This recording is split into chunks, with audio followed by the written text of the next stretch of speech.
ज्ञान के बाद ज्ञान निष्ठा, ज्ञान को हजम करने के लिए, ये अपने में आत्मसात करने के लिए प्रक्रिया बता रहे हैं भगवान।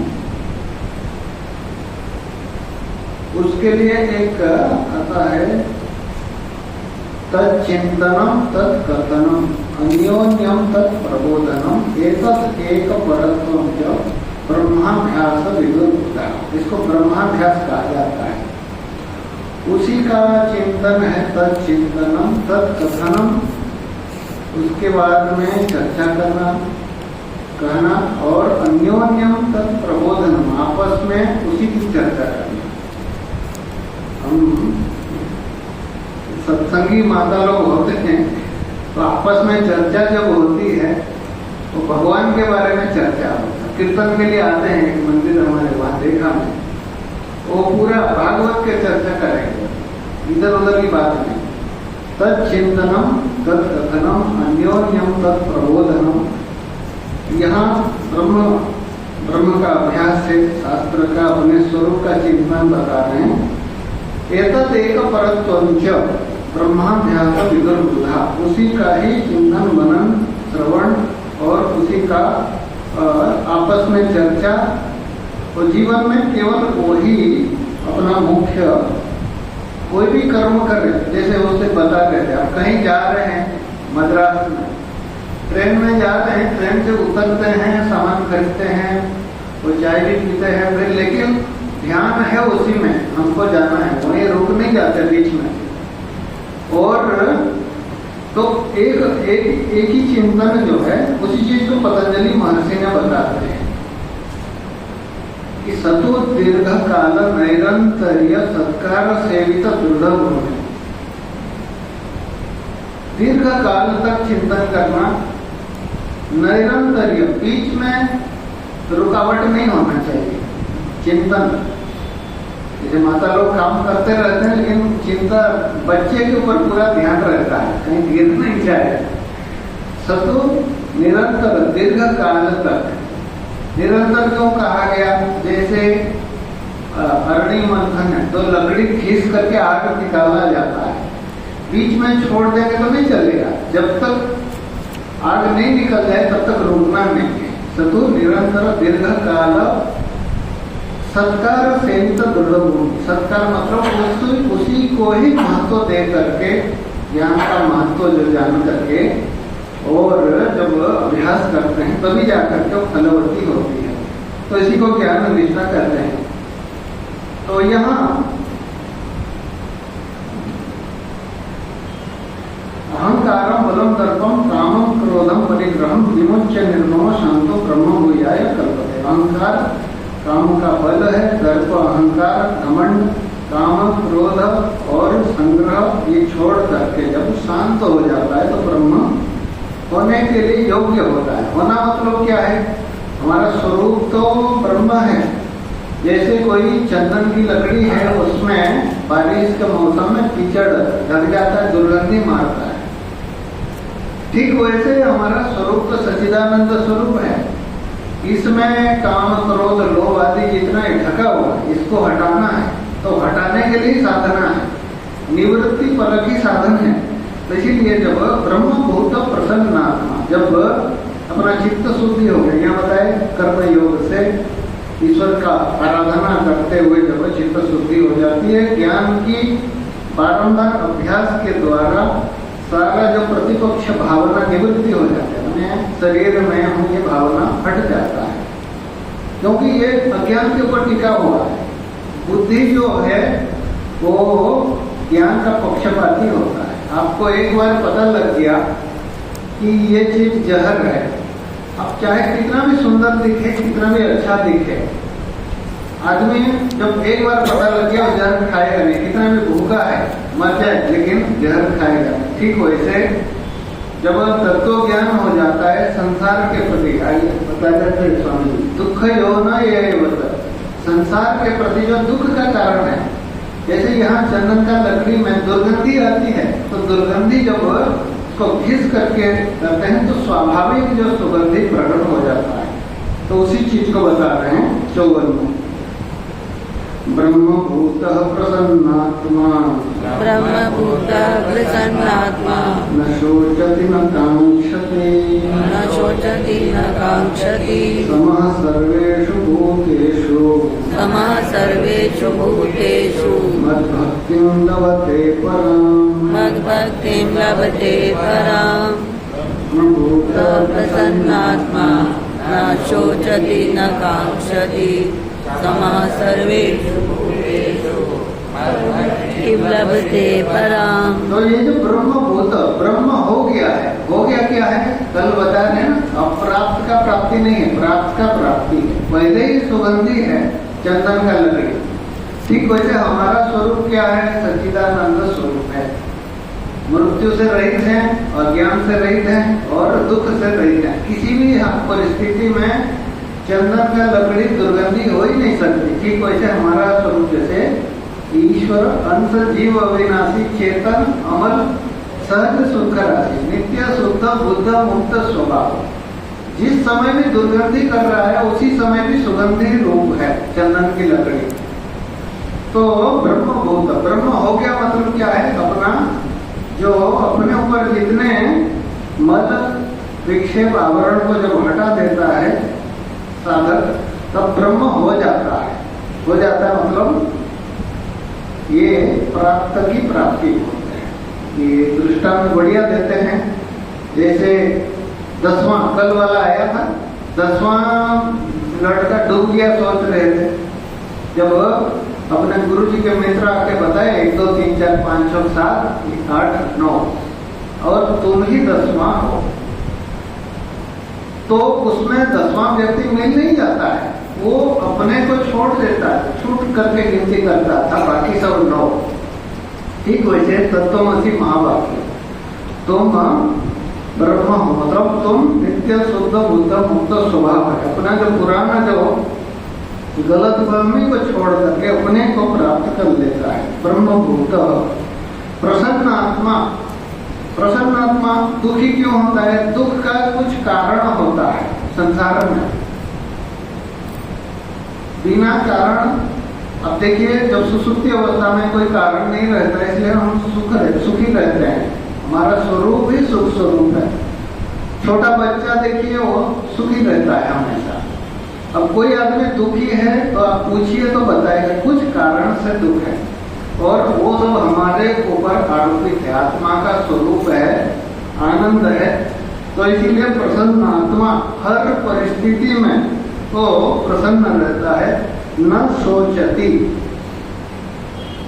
तो कभी दुखी नहीं होता है। न कांक्षति, और न कुछ पाने के लिए अपना आकांक्षा कामना रहता है। अपने को पूर्ण रूप में जो जान लेता है उसमें कोई आकांक्षा कामना ही नहीं रहता है।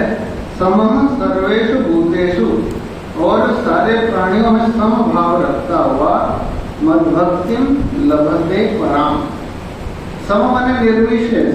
संसार में देखते हैं, कल देखें जैसे मिठाई के लिए लड़ाई लड़ते हैं बच्चे लोग कि घोड़े का मिठाई है और हाथी का मिठाई है। मतलब हाथी जैसे बच्चे लोग आकार बना देते हैं, कुत्ता है, गधा है, घोड़ा है, हाथी है, मनुष्य है, सब अलग अलग आकार में मिठाई है। लेकिन बच्चे लड़ाई लड़ते हैं, ये चाहिए मुझे, मुझे घोड़ा चाहिए, मुझे हाथी चाहिए, मुझे गधा नहीं चाहिए। लेकिन यहाँ जो ज्ञानी है वो समः सर्वेषु भूतेषु, एक चिंटी से लेकर के ब्रह्मा जी तक सब में समबुद्धि है, निर्विशेष है। तो नाम रूप को छोड़ देता है हर वस्तु। देखिए, हम 5 चीज से बना है संसार का कोई चीज है, अस्थि भांति प्रिय और नाम रूप, 5 चीज है। जैसे अस्थि माने है, कोई भी लीजिए, ये मोबाइल है अस्थि, तो भांति मतलब मालूम पड़ता है, और ये प्रिय है, इसका एक नाम है, इसका एक रूप है। ठीक वैसे पुस्तक है, ये फूल है, ये मालूम पड़ता है, ये आनंद है, प्रिय है, इसका एक नाम है, रूप है। नाम रूप तो नष्ट हो जाता है, इसे फाड़ देंगे तो तोड़ देंगे तो पंखुड़ी हो जाएगी। तो नाम बदल गया, रूप बदल गया, लेकिन पंखुड़ी तो है, मालूम पड़ता है, और वो आनंद रूप है। अस्थि सच्चिदानंद का तो आद्यत्रयम ब्रह्म रूपम जगत रूपम ततोद्वयम। नाम रूप मिथ्या है, ठीक इस सारे जगत में जैसे मिठाई है, नाम गधा है, रूप गधा का है, लेकिन है तो मिठाई है। चाहे घोड़ा है, नाम घोड़ा है और रूप भी घोड़े का है, लेकिन है मिठाई है, वही वजन बराबर है। ठीक वैसे जो ज्ञानी है तो साधु स्वपिच पापेषु समबुद्धि विशिष्य, भगवान गीता में बताते हैं तुम सम सर्वेषु भूतेषु, एक घास के तिनके से लेकर के ब्रह्मा जी के प्रति समान बुद्धि रहता है। और ऐसे जो भक्त है, ऐसे जो साधक है, मद्भक्तिम पराम भक्ति लभते, पराभक्ति को प्राप्त कर लेता है। पराभक्ति आगे बताएंगे कि जैसे ज्ञान ही 4 प्रकार भक्त हैं बताए। आर्त माने कोई विपत्ति में भगवान का भजन करता है, कोई जानने के लिए भगवान को जानने के लिए इच्छा करता है, जैसे अर्जुन है, उद्धव जी हुए, और आर्त में हुए वहां आपका द्रौपदी आदि विपत्ति में अर्थात ही ध्रुव जी महाराज हुए। और जो ज्ञानी है ये सारे आखिरी में जाकर के ज्ञानी बन जाते हैं। तो ज्ञानी तो आत्मेव में मतम, ज्ञानी जो है मेरा प्रिय है, जो कोई पराभक्ति है उसी को प्राप्त कर लेता है जाकर। अच्छा, भाष्य में देखिए ब्रह्मभूत ब्रह्म प्राप्त हो, तो ब्रह्म को प्राप्त कर लेता मतलब पहले ही था, जान देता है कि मैं ही शुद्ध चैतन्य हूँ, मैं ही आनंद स्वरूप हूँ।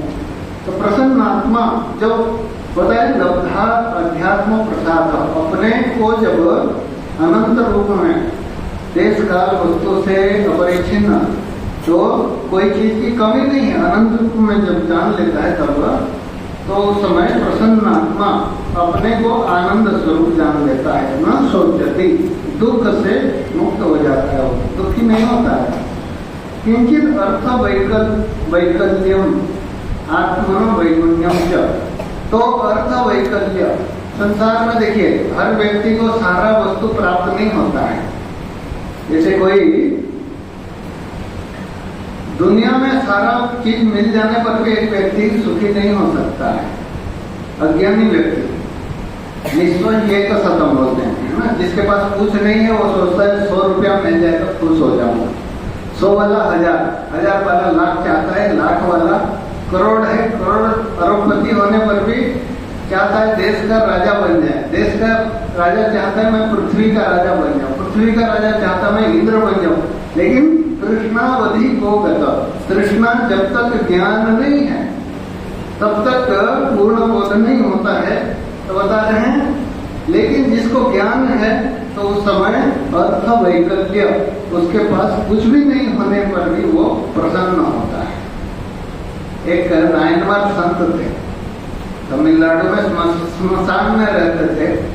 63 संत हुए, उनमें इतने बड़े हुए कि सारे छोटे आदि जाति के हर जगह, तो मंदिर के अंदर आपको 63 संतों का मूर्ति मिलेगा। मैं एक संत थे, तो माता जो स्मशान में रहते थे, तो स्मशान काले उनको प्रसन्न हो गए, बेटा कुछ मांगो। बोले माता जी हमको कुछ नहीं चाहिए। तो बोले कुछ मांगो बेटा, मैं बिना दिए नहीं जाऊंगा। बोले मुझे कुछ नहीं चाहिए, यहाँ कुछ आते हैं भिक्षा मिल जाती है, यहाँ फटे कपड़ा मिल जाते हैं, स्मशान का काम चल जाता है। बोले मैं बिना दिए जाऊंगा नहीं। तो बोले ठीक है माता जी, देखे कि जाने वाली नहीं है। बोले माता जी आप ऐसे कीजिए, मेरे एक हाथ में घोड़ा है, इसको दूसरे हाथ में कर दीजिए। माता ने कर दी और चली गई। तो कहने का मतलब कोई भी अर्थ वैकल्य, अपने में कोई आर्थिक दृष्टि से कमजोरी हो और आत्मनो वैगुण्य, अपने शरीर, आत्मा मतलब शरीर और मन आदि में भी कोई भी कमी के प्रति, उसके प्रति न सोचती न कांक्षती। जैसे देखे बड़े बड़े महापुरुष है, रामकृष्ण परमहंस जी, कैंसर हो गया था। भक्त लोग बोले कि महाराज आप माता जी से क्यों नहीं मांग लेते? बोले हम शरीर के लिए क्यों मांगे? बोले न सोचती, शरीर मन बुद्धि या अर्थ की कोई भी कमी के प्रति न सोचती, कोई वैगुण्य होने पर उसके लिए दूत नहीं करते हैं उसके लिए संतप्त नहीं होते हैं, कोई कामना भी नहीं करते हैं, क्योंकि अपने में पूर्ण है, अपने को शरीर मानते नहीं है। तो ब्रह्मभूत अयम स्वभाव, उसका अनुवाद करते हैं। महात्मा ऐसे प्रयास नहीं करते हैं, बोले ये उनका स्वभाव हो जाता है। जैसे अग्नि का स्वभाव गर्म है, ठीक वैसे महात्मा का स्वभाव वो दुख और कामना से रहित हो जाना, इसका अनुवाद कहा जाता है। नहीं अप्राप्त विषय आकांक्षा ब्रह्मविद उपपद्यते, जो अप्राप्त, जो विषय उनके पास प्राप्त नहीं है उसको कामना होना ब्रह्म ज्ञानी में संभव ही नहीं है। जैसे अग्नि में ठंडापना हो ही नहीं सकता है, ठीक वैसे ब्रह्म ज्ञानी में कामना की अभाव ही है। न हृष्यति य वा पाठः, तो दूसरा अर्थ लिए हैं न हृष्य, मतलब जब सुख प्रापक परिस्थिति में भी वो ज्यादा खुश नहीं होता है, मतलब अपने स्वरूप में ही स्थित रहता है। सम सर्वेषु भूतेषु आत्मोपम्येन सर्वेषु भूतेषु, सारे प्राणियों को अपने जैसे मानता है।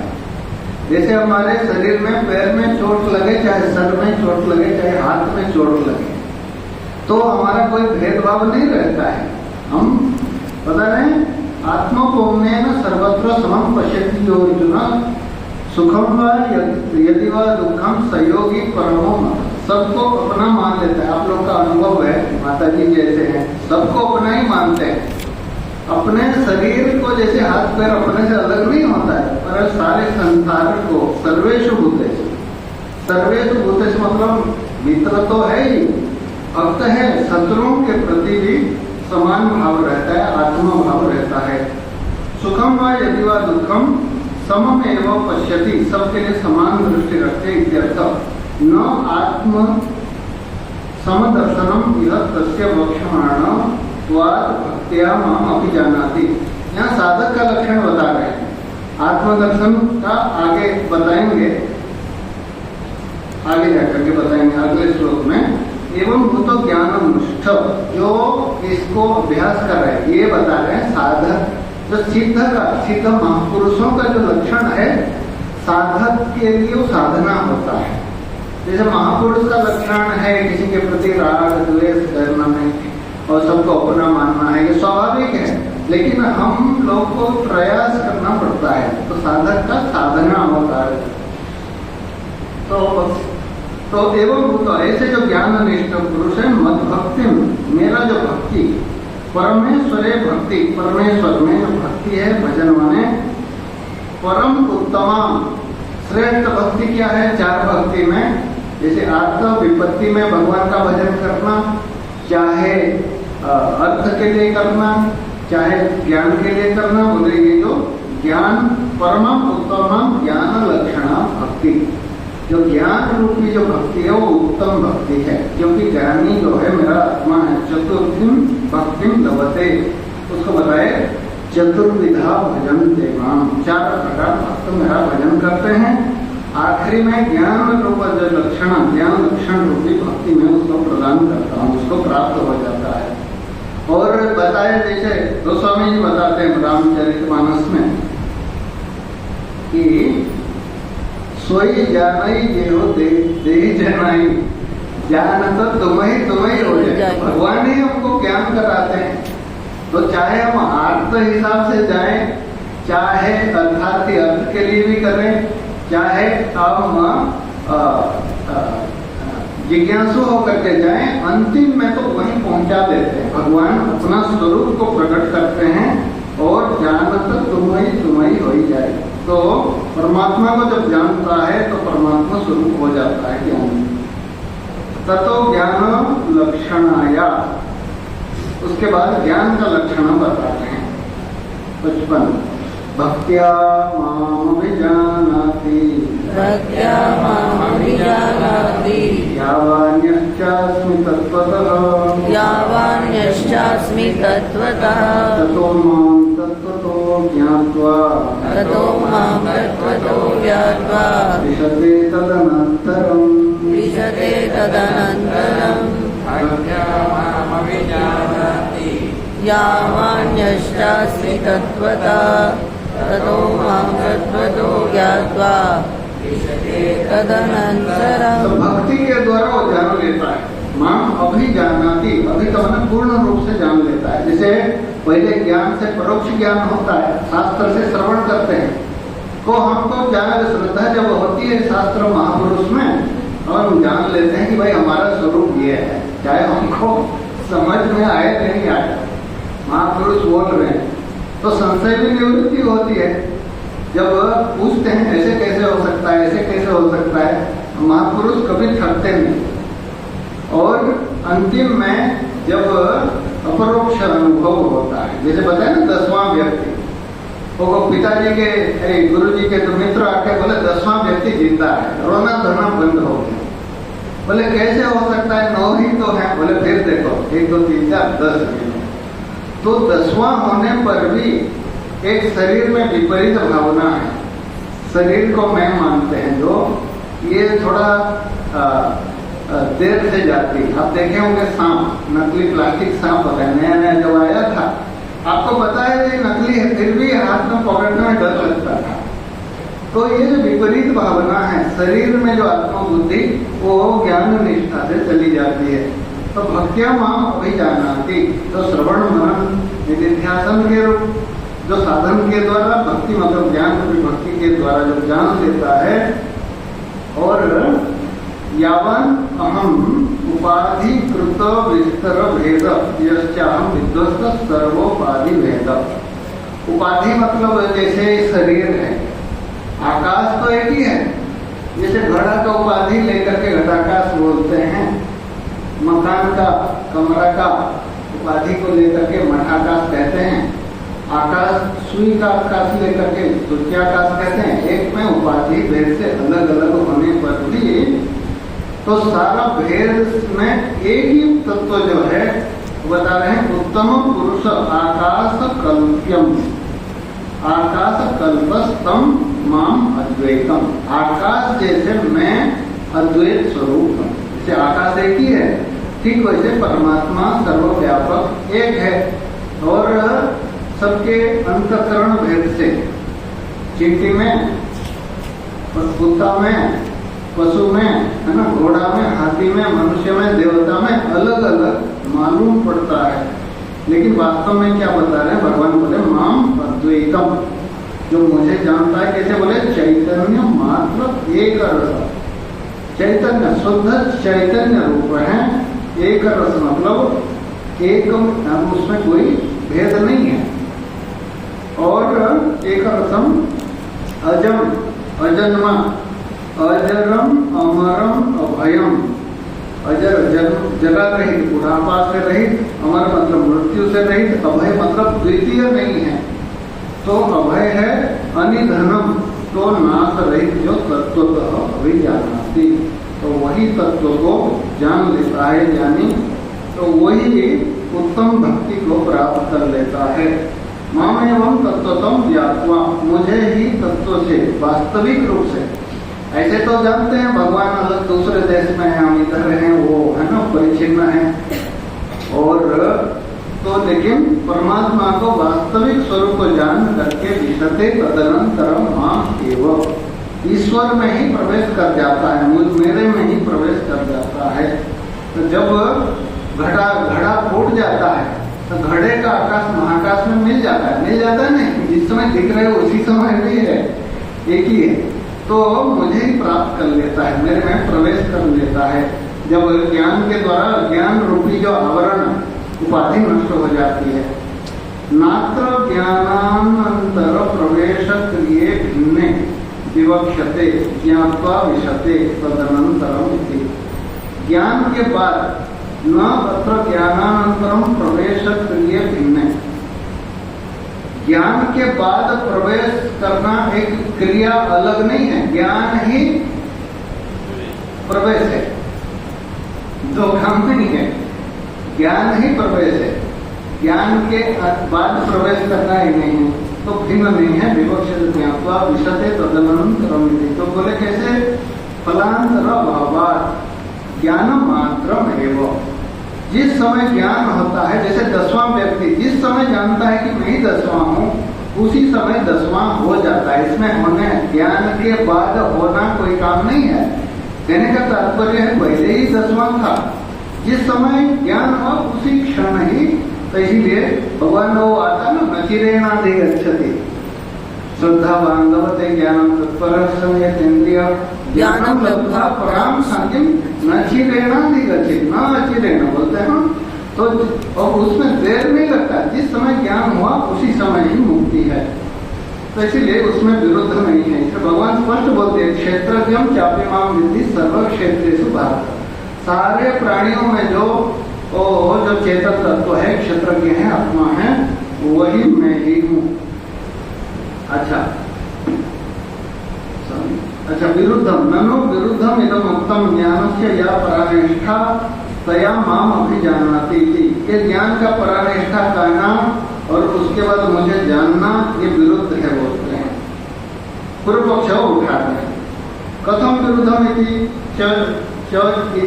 चेत उच्यते, उसको समाधान करें। यदा एवं यस्मिन् विषये ज्ञानम उत्पद्यते ज्ञातु तदा एवं तम विषयम अभिजानाति।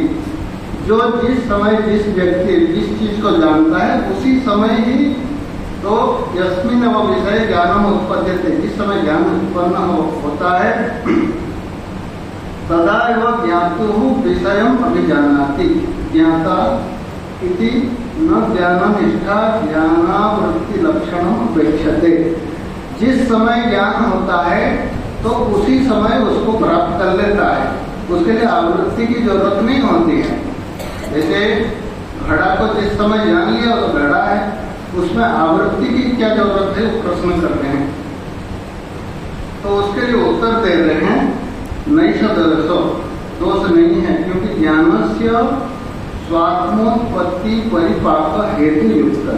ज्ञान तो उत्पन्न हो जाता है, तो परिपाक हेतु जो देखिए ज्ञान शरीर में मैं शुद्ध चैतन्य आत्मा हूँ, ये ज्ञान तो होता है श्रवण से, मनन से शंका भी निवृत्ति हो जाती है, लेकिन शरीर में आत्मबुद्धि रहता है।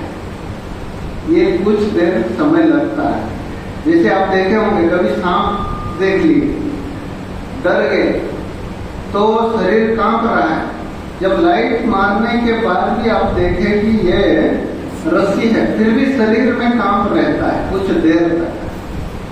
स्वप्न में भी देखते हैं, कभी भयंकर स्वप्न देखते हैं, जग जाने पर भी आपको पता है यहाँ कोई बाघ हाथी सांप नहीं है, फिर भी शरीर में कंपन रहता है। विपरीत भावना जो है शरीर में आत्मबुद्धि है, उसके लिए ज्ञान निष्ठा की जरूरत होती है। ये अभ्यास के लिए बताते हैं। ओम पूर्णमदः पूर्णमिदं पूर्णात् पूर्णमुदच्यते पूर्णस्य पूर्णमादाय पूर्णमेवावशिष्यते। ओम शांति शांति शांति। महाराज जी ने इस 8वें अध्याय में समझाया है, जैसे भगवान गीता में कहते थे कि अर्जुन